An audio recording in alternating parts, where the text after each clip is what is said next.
Dobar vam dan i sretan vam 1. maj, praznik rada. Ja sam Aida Spahić, a evo šta izdvajamo iz dnevnika.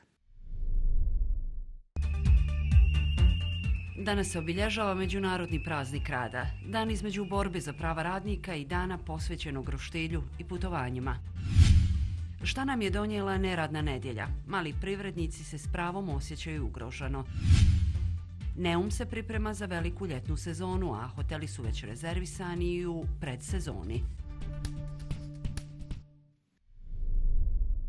U Bosni i Hercegovini, ali i širom svijeta, danas se obilježava Međunarodni praznik rada u znak sjećanja na velike radničke demonstracije koje su održane u Čikagu 1. maja 1886. godine.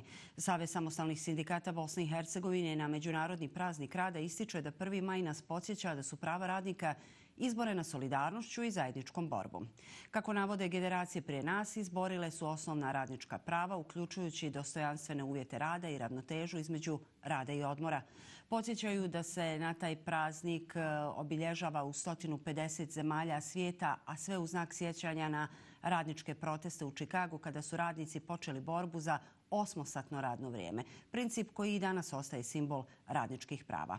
Ovaj dan u brojnim državama svijeta i dalje predstavlja glavni motiv brojnim radničkim sindikatima da na ulicama gradova izraze nezadovoljstvo politikom koja ne doprinosi poboljšanju statusa radnika. Danas na ovaj dan veže se većinom za dodatne slobodne dane, no brojni radnici u našoj zemlji ipak 1. maj provode radno. S druge strane, neki uživaju u neradnim danima koji su u Bosni i Hercegovini proglašeni za 1. i 2. maj.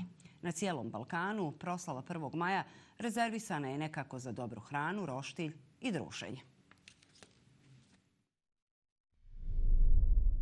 Sa porodicom, familijom malo družimo se, pečemo janje, roštiljamo, uživamo. Šta drugo kažem?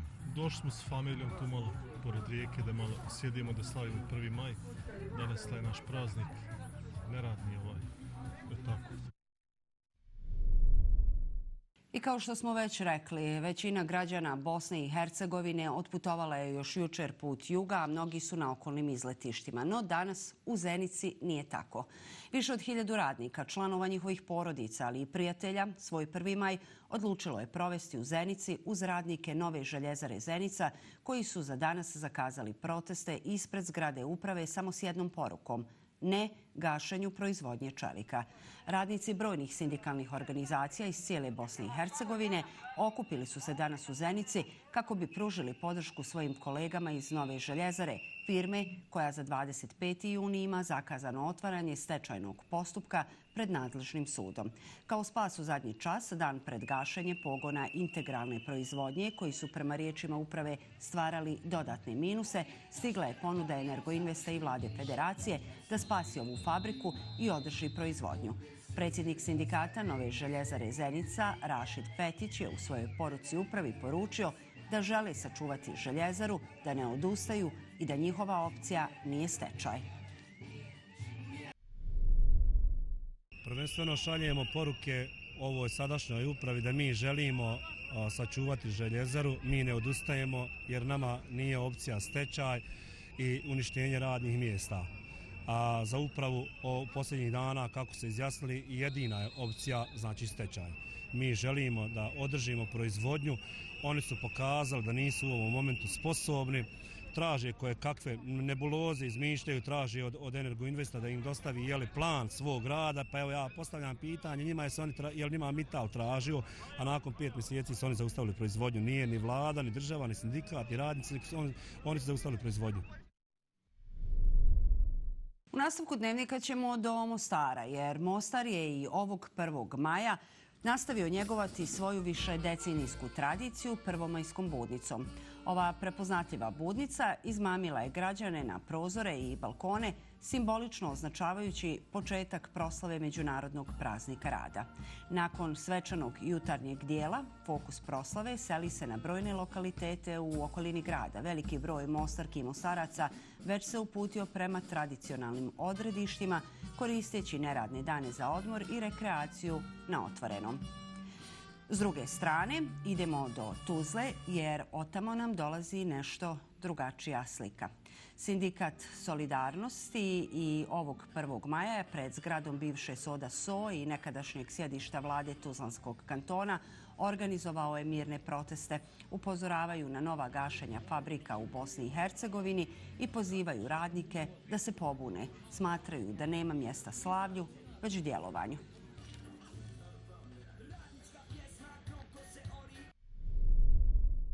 Slavi 1. maj, ja mislim da treba slaviti 1. maj, dan nerada, pošto se banda je uništila 2014. 2015. godine.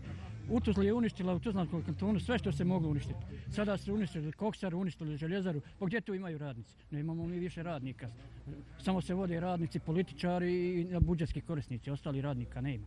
I posljednji giganti u Federaciji Bosne i Hercegovine se ruše, uništavaju. Dakle, otišla je koksara. Otišla je željezara u Zenici koja je radila 130 godina. Dakle, sve te firme su otišle. Sa njima padaju i željeznice federacije i prateće djelatnosti. Znači, nije to samo uništavanje koksara, uništavanje željezare. Znači, ljudi jednostavno uništavaju sve pred sobom. Šta nam je u Bosni i Hercegovini donijela neradna nedjelja, osim što je narodski rečeno posvađala one koji su za i protiv? Ekonomisti tvrde da se moglo pronaći drugo rješenje. Zašto nije? Saznaćemo u skorije vrijeme. Kolaps saobraćaja i zagušenje prodavnica subotom te priličan odliv novca prema drugom entitetu nedjeljom samo je početak štete koju će građani Federacije Bosne i Hercegovine plaćati ako zakon o neradnoj nedjelji ne dobije drugačiju formu. Sve se to moglo riješiti duplim dnevnicama onima koji žele da rade i slobodnim danom tokom radne sedmice i slobodna nedjelja onima koji ne žele.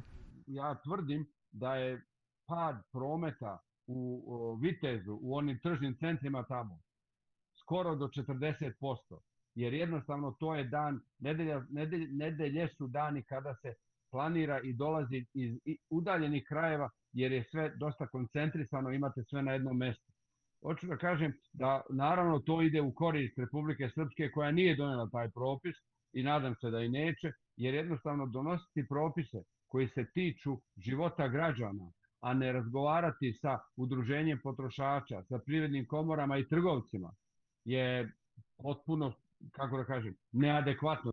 Mali privrednici se s pravom osjećaju ugroženo, a njihova razmišljanja sežu do zaključaka da se ciljano radi na tome kako bi se njihova egzistencija ugasila, a tržište prilagodilo pojedinim korporacijama. Da je u jednoj godini imala 60 neradnih dana zajedno sa praznicima i nedjeljama, požalila nam se jedna vlasnica maloprodaje, koja, iako se bavi ugostiteljstvom, nema priliku da radi jer tržni centar u kojem plaća prostor ne radi. Pri tome, troškovi koje ima prema centru i državi nisu umanjeni za tih 60 dana. Podsjetila je da je za Novu godinu Sarajevo bilo krcato turistima, te da financijske gubitke koje je tada imala nijedan ponedjeljak ili utorak ne mogu namiriti. Isto je, tvrdi sagovornica, i sa neradnim nedjeljama. I stručnjaci smatraju da je mnogima nanesena šteta. Kojim pravom može neko vama da zabrani da radite? On treba da propiše uslove koji su pošteni prema radnicima koji rade u taj dan, a ne da zabrani da se radi. Jer da smo mi ozbiljna zemlja, onda bi nakon te zabrane svako ko je imao pad prometa trebao taj račun da ispostavi vladi federacije i da traži kompenzaciju za gubitke koje je vlada svojom odlukom donela. Imati slobodan dan u vremenima kada je većina ljudi radila u državnom sektoru imalo je smisla, ali danas, kada privatni sektor ima značajan doprinos u ekonomiji, potrebno je drugačije planirati.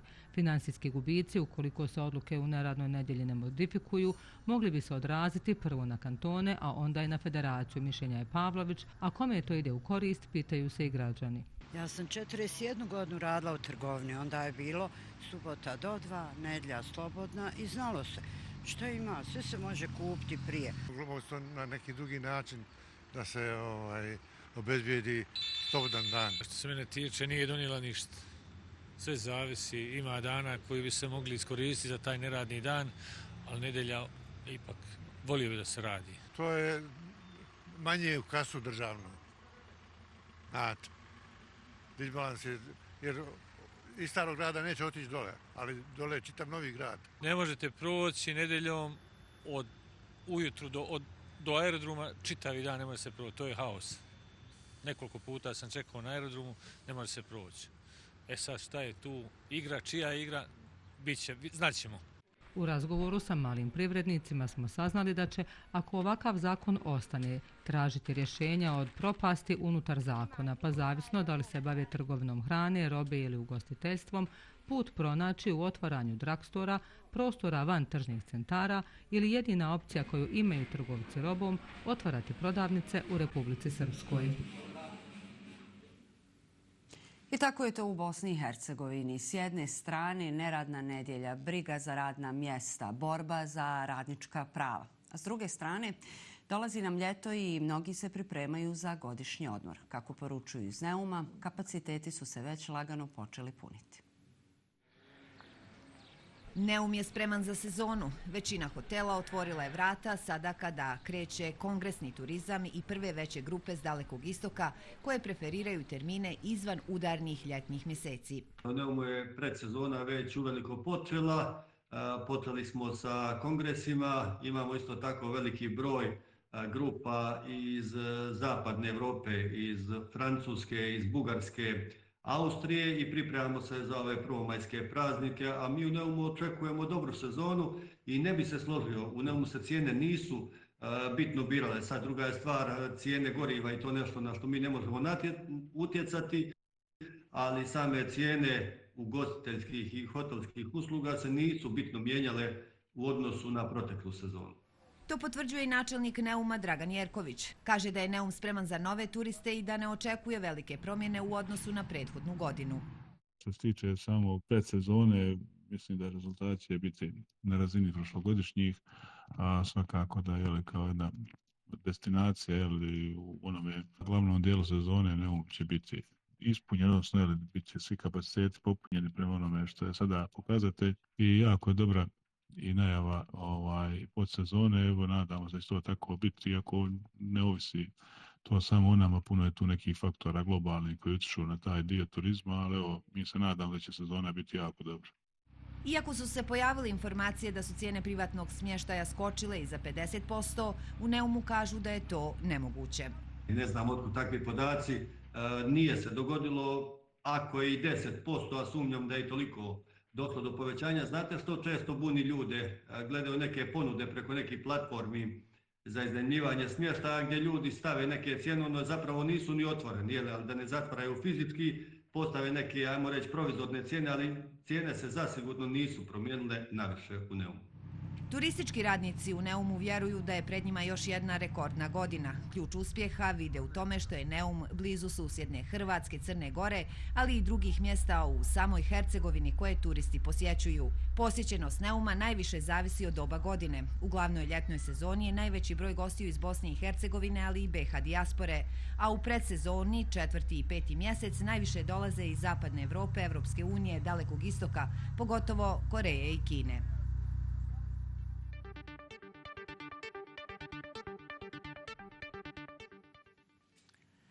U nastavku dnevnika bavit ćemo se političkim dešavanjima.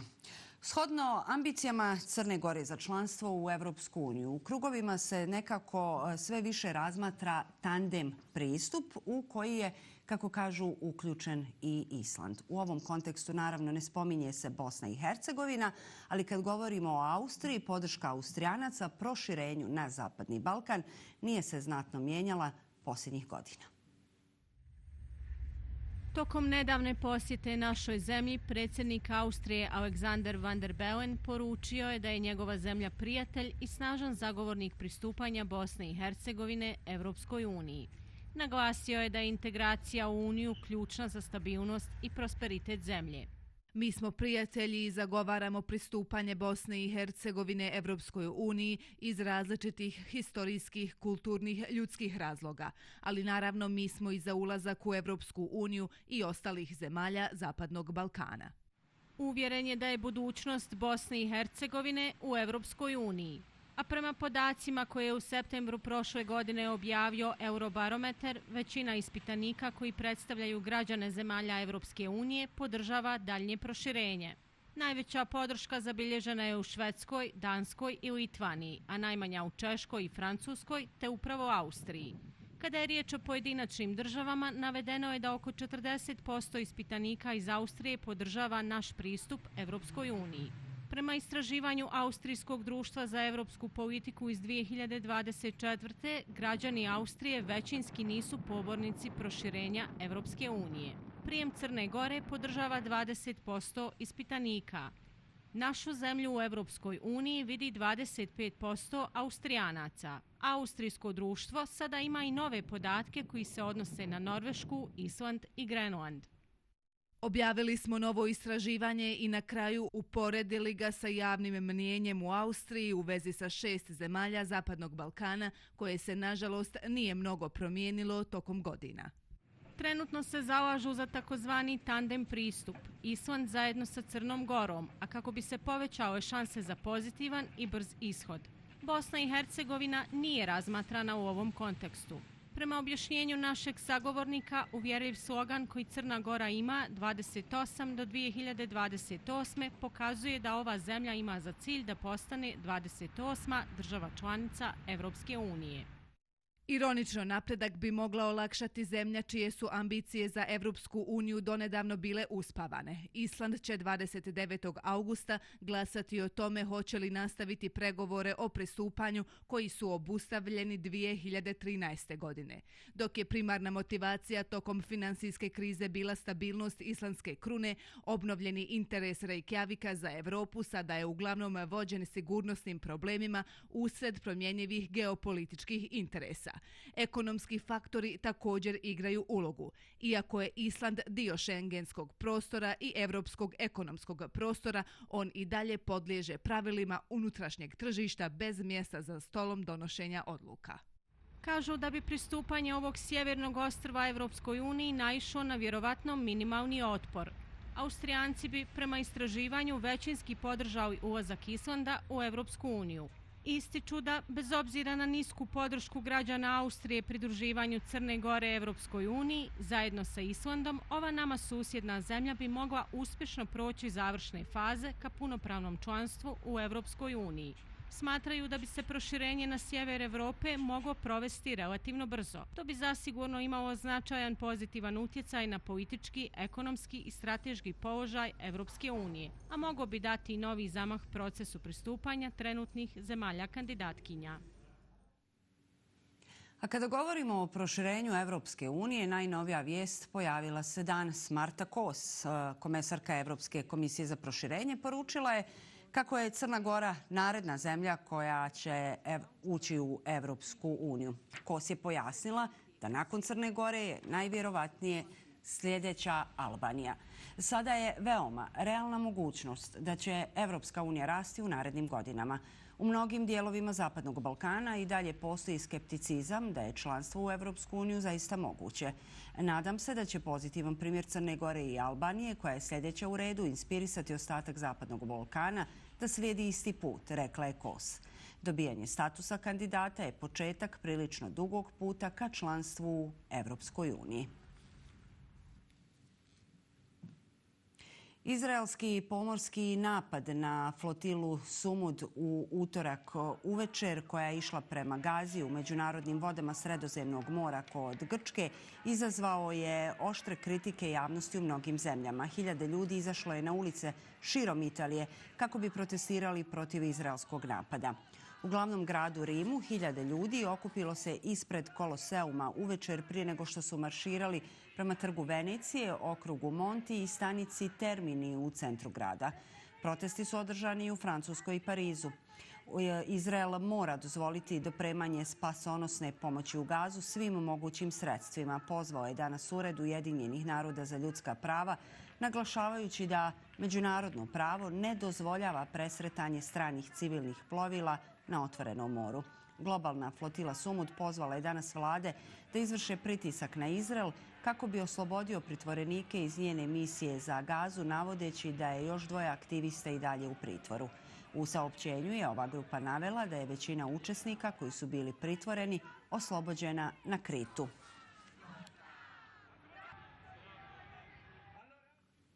A u kampovima za raseljene Palestince u Gazi Širi se najezda pacova i parazita, dok uništena kanalizacija, gomilanje otpada i ograničen ulazak sredstava za deratizaciju pogoršavaju zdravstvenu krizu. Stanovnici područja Darusselam u naselju Zajtun, istočno od grada Gaze, održali su demonstracije kako bi skrenuli pažnju na kršenja primirja od strane Izraela i pogoršanje humanitarnih uvjeta u pojasu Gaze. Stanovnici ovog područja, koji su izrazili da žive u velikoj opasnosti zbog izraelskih kršenja i da ne primaju pomoć od humanitarnih organizacija, zapalili su svoje šatore kako bi se, kako kažu, konačno čuo i njihov glas. Gledali ste Dnevnik ovog kanala. Hvala vam što ste bili s nama. Ugodan vikend i doviđenja.